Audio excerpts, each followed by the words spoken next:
It's a surprising film in many ways. It's about mental health, music, and in a way, the sort of support system that you can have or not have, both from the institutions and from your immediate network of people, which I found was a very interesting angle. Can you tell me about, I know that this story has some personal connections for you, some personal inspirations. Can you tell me what was the most important aspect for you to focus on? Well, it really was about, based on an experience that I had with a group of friends, and we, and going through that process and trying to help my friend who had gone off their medication for schizophrenia, we ran up against a lot of problems. Even when he had that support network of people that were trying to help him, we just came up against, there's certain inadequacies of the system that prevented us from even being to help him when we tried. So that's why the story is rooted in Juno Temple's character, because I really wanted to reveal those realities of what it's like to deal with somebody interpersonally, to try to communicate with them when they're in that state, and then also what it's like when you try to commit somebody and they'll only take them for 3 days and then they have to get spat back out again, and what happens after that, and the whole rigmarole of that process. So it was very important to me to tell the point of view from the person who's trying to help somebody, rather than being inside the head of somebody with schizophrenia, because in that case it's a fantasy, right? It's all the delusions that they believe in, and I feel like we've seen that film before, whether it be Repulsion or something else, but I hadn't really seen it represented what I went through, what so many people go through themselves or with a loved one. So that was really the thing that I wanted to focus on with this. Yeah, I liked about that the fact that you see this character Theo, played by Simon Pegg, and is really going through all of this, but as you said, it's always kept. There's a sort of distance, a healthy distance, but you see him going through, he's experiencing things, he's making connections and thoughts in his mind about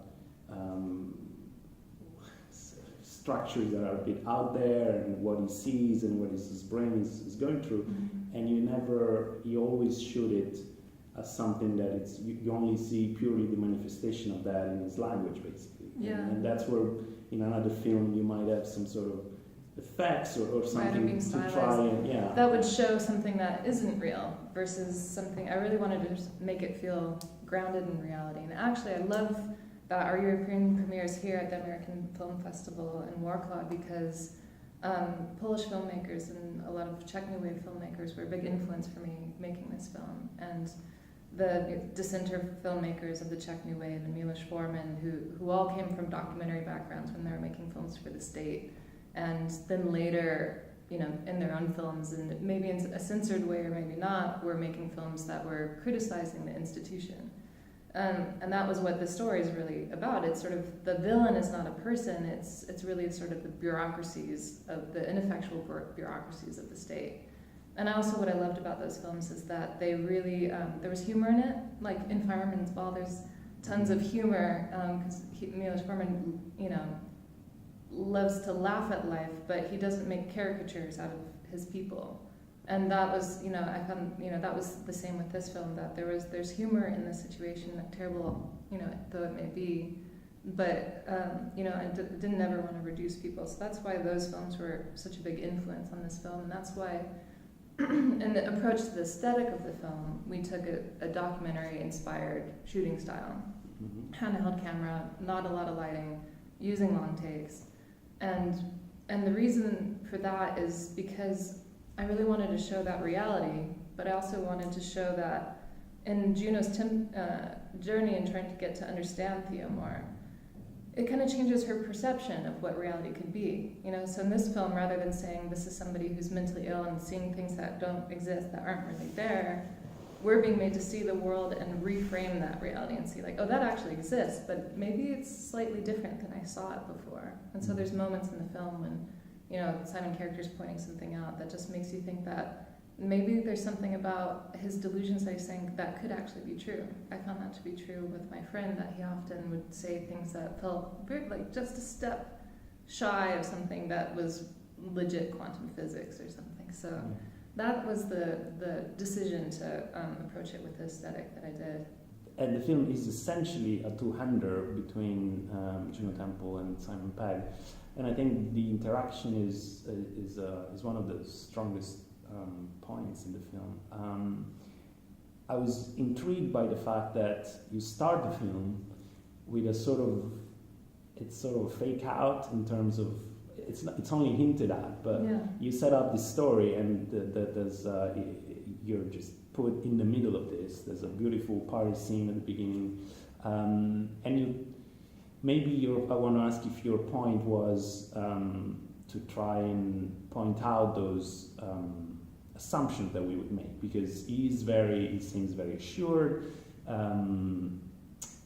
It is said at the beginning that it's her who's actually not only on meds and not only dealing with some sort of mental issues, but also the way that you frame it through Simon Pegg's character singing to her and sort of trying to unlock something in her through this seemed to hint at the idea of, like, the man trying to bring out something in the troubled woman and maybe ease her out of this like he says, maybe you want to come off the meds, it's always better to be the manic pixie dream girl, he becomes a manic pixie exactly dream and guy. I mean, this is something that the film does at the beginning, and then there's enough of what happens later that probably doesn't even stays as a main point, but I thought it was a very interesting way of just slightly hinting at a whole different approach. Was that something that you were mindful of?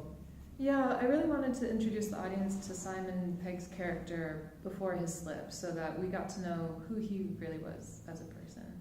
And, to really, hit home the point that, people who have a mental illness are still who they are. They're still a fully formed person. There's just something going on that needs a little bit of help.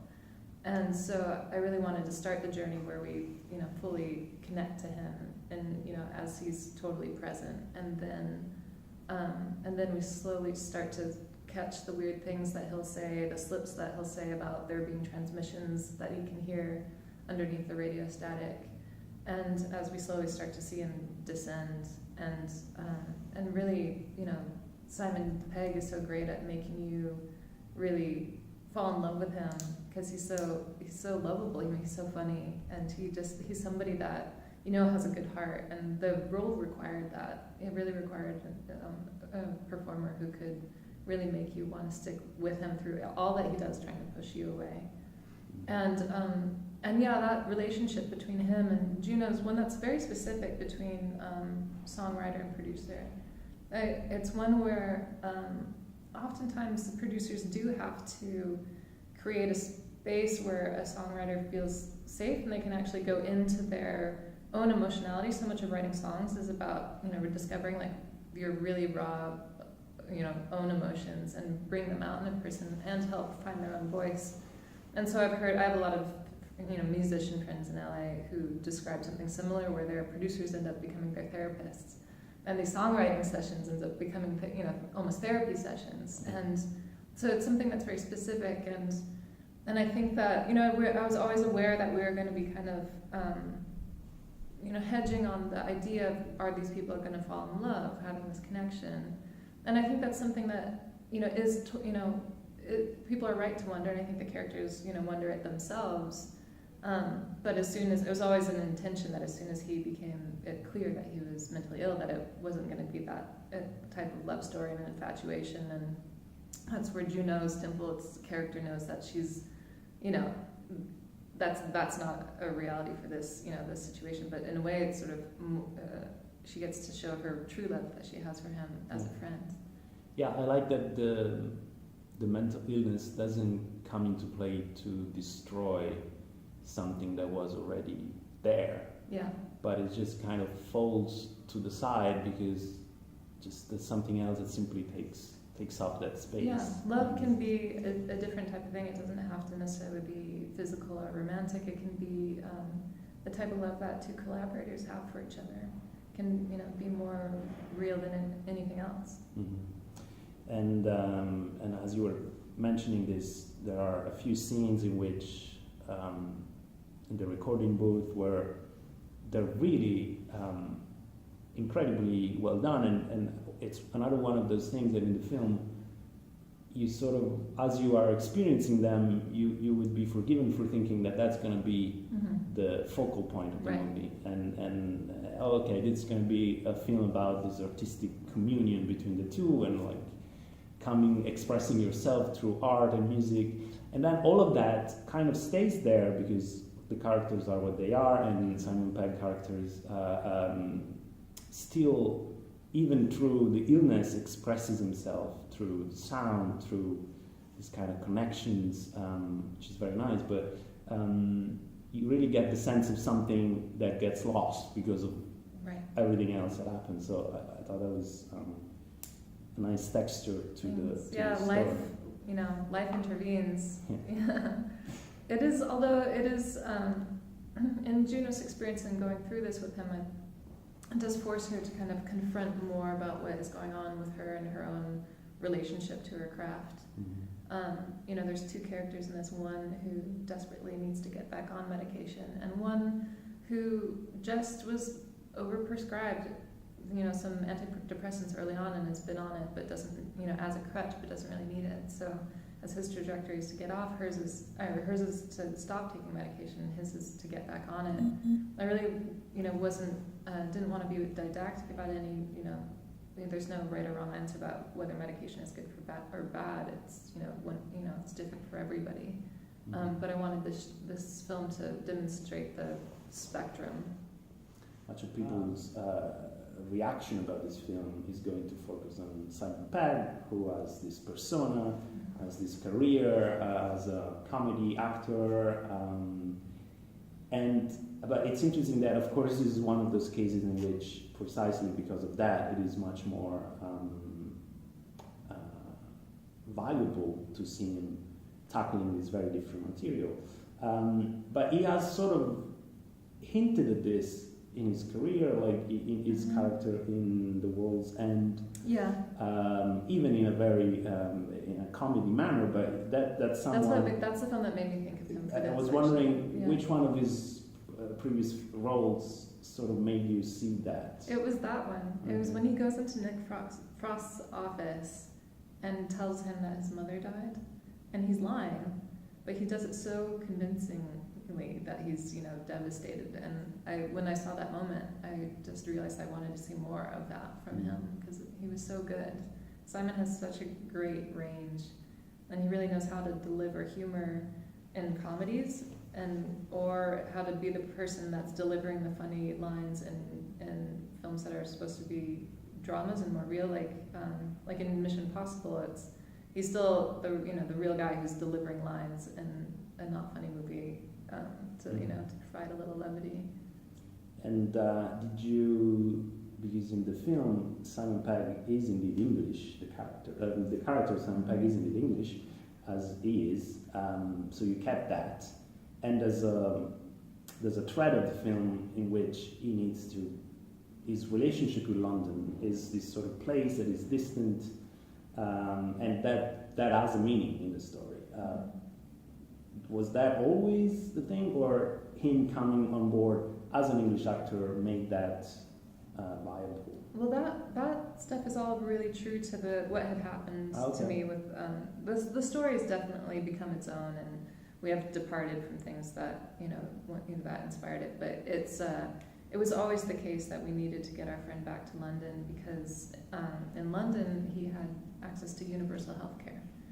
So if we could just get him there, he could actually get in the hospital. And they have different ways they have longer observation periods. You can speak to more family members. There's different ways that you go about getting people help in different countries that's way more effective than what we do in the States. And I really wanted to, highlight the contrast about what's working over here and what's, not working for us. Oh, wow. And Juno Temple is, like in these kind of situations, of course, much of the spotlight is on the character who's going through this extreme process, and she kind of has to play the straight woman, and just. But she does it in a way that is so matter of fact, and I really appreciated that nuance in her performance. Like much of the stuff that would be the central drama and conflict for her, like the contrast between when this comes in the way of her career, but she drops everything, and she always maintains this incredible focus, and you can see that on her face. How was your experience working with her as a performer, specifically? Yeah, I mean, Juno is incredible. She's so talented, and she, and we had such a tight shooting schedule, and she could just, How long was the shooting? 19 days. Wow. Yeah, but she could just show up and just turn it in. Like she just was always in it, and in a way that Juno herself has a big heart, and so I think she really understood that character. She's so selfless and such a wonderful person, and I think that for me in writing the character of Hannah, it was interesting in trying to write this particular type of hero, because in some ways the selfless hero is a very unappreciated type of hero, but yet that's the only type of heroes that I've ever really experienced in my life. My mom was a single working mom, and she was the one that showed up every day, and she was the one that stuck through the hard times. And I think that for me that's more representative also of what the type of power that women have as nurturers. That's the type of strength that women have, to be the person that can stick through that. And so that's something that I felt was that I really wanted to people to understand, is that and to really show a heroine that had specifically female traits. Yeah, and I think that's also, in a way, it's even enhanced by the fact that this is not a romantic relationship, because that makes it more obvious in a way. Right. But here she displays those traits, but at the same time, they're taking on their own. They're not. They don't go into the stereotype of the partner, the woman partner. Right. But were you worried that because this is a film built on this terrible repetition of Theo's issues, and they keep coming back, and that's necessary because you need to see how that becomes inescapable, because much of the emphasis is on this, as you were saying, the support system. You're trying to beg them to keep him, not to release him, just keep him, and the police, the hospital, there's this relief when the police say, okay, we'll take you to the hospital, we'll take him in. But this sort of repetition where you're worried that from a dramatic point of view would be tough, would kind of constrict the characters? I did. Just as a story structure, I worried that type of repetition people would get sick of it after a while, because that was something that I felt was an accurate representation of what most people's experience of that particular situation is. It's how long do you stick it out, and so it was a fine balance, and it was something that was happening constantly from the script stage to the shooting to editing, was finding out how to sustain dramatic interest, but also really be truthful and honest to what this is really like. Is there, I imagine you've seen a number of films dealing with mental health issues and topics. What's the thing that when you see those, you think that's the most egregious aspect of the way that they deal with it, in a way that you think it's not true to the reality of it, to your experience of it? I think it's unfortunate when they show people becoming violent. It is true, but only in 10% of cases of people with schizophrenia. So I think that can instill a lot of fears about it. And this is something where there's certainly moments that do get dangerous, like for instance when he encounters the police, but he's inherently not dangerous. So that was something that was important to try to portray differently. And the film is set in Los Angeles. I think it shows the city in a very interesting light, both in terms of the actual light of cinematography, but also the areas of Los Angeles that you visit. And you're from Los Angeles yourself, or yeah, I'm from Santa Barbara, which Okay. is north of LA by an hour and a half. Okay. But I have lived in LA, and spent a lot of time in that scene before making this movie. So yeah. So that helped in terms of, like, again, a shooting schedule of 19 days, first film. Yeah, we used a lot of friends' houses, and Okay. yeah, that was definitely essential for a film like this. And what's, like, in terms of contemporary cinema, since you spoke about your influences from the past, the Eastern European cinema, but like, what is the cinema that today you look up to? Do you consider, like, for example, I was thinking during the film of The Souvenir. I don't know if you've seen that. I haven't seen The Souvenir. Yeah. There is something I'm still trying to pin it down, because it's about a relationship, but it's a different relationship. It's about addiction, not mental health. But there's something there's a sense of sadness that in dealing with two characters that reminded me of it. So I was wondering if that was something that you had seen, or other filmmakers, or I just appreciate so many different filmmakers for being different. I certainly love there's new Polish filmmakers that I love too. For All These Sleepless Nights was a fantastic film that really blurred between documentary and reality. I love them, Lynn Ramsey and Claire Denis. I think those are two. I really love the sensitivity that they demonstrate. I think it's particularly a feminine sensitivity. Yeah. And I like that there's a sort of transcendental quality to their filmmaking. Hey, this is Eric from MyOnCinema.com. If you want to support us, subscribe below. For more reviews, interviews, film festival coverage from Sundance, Cannes, Toronto, you want to check out these guys on this side.